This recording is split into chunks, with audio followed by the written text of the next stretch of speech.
Welcome to Reflection Tuesday for September 1st, 2020. You know, Capernaum was a special place for Jesus.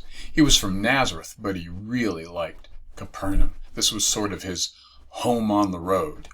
The greatest part of his public ministry was in Capernaum. This is where he accomplished more than a third of his miracles. Now, in today's gospel, Jesus is teaching in the synagogue, and some guy possessed by an unclean demon starts yelling at him. Now, a demon works for Satan, works for evil. But Jesus doesn't run. He confronts the demon. Are we prepared to do the same?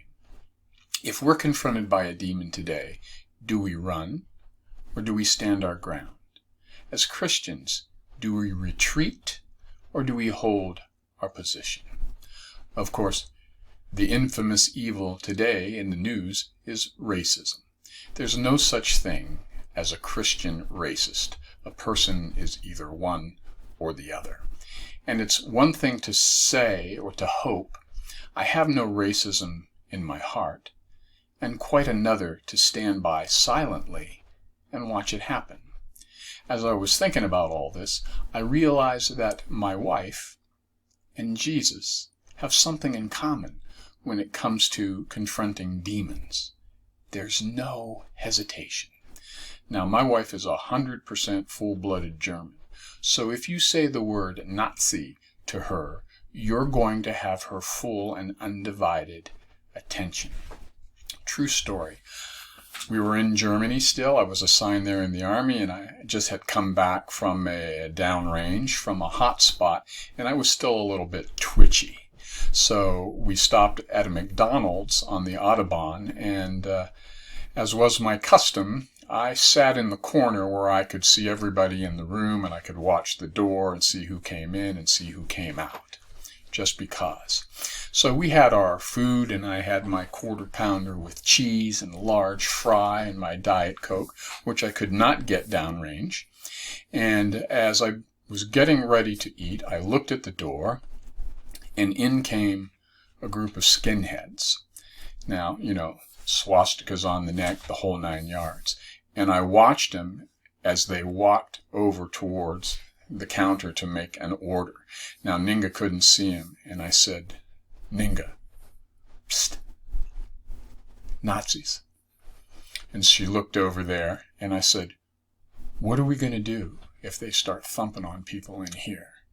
And I kind of looked around and looked at the door, and without hesitation, she looked me square in the eye and said, we'll go over and tell them to knock it off, that it's inappropriate. And I thought, oh. So I looked at them. I looked at my quarter pounder with cheese. And I looked at them. And I thought to myself, this could be my last quarter pounder ever. Ever. But I was amazed by my wife. No hesitation at all. Again, it's one thing to not be a racist in your head or in your heart, and quite another to witness it, to see it, to smell it, and remain silent. Would you be prepared to confront the evil of racism? And if not, why not? But that's a conversation between you and Jesus.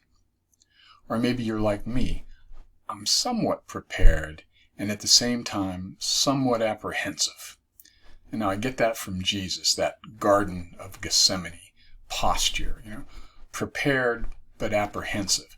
I know I'm not going to like it, but I know I got to do it. If you need a little time to formulate a plan, let me offer a starting point. It's called P&P, very simply. Protect and pray. Protect the target of racism as best you can, non-violently, and pray for the racist, because Jesus loves them too, and they are severely broken. Never return hate with hate.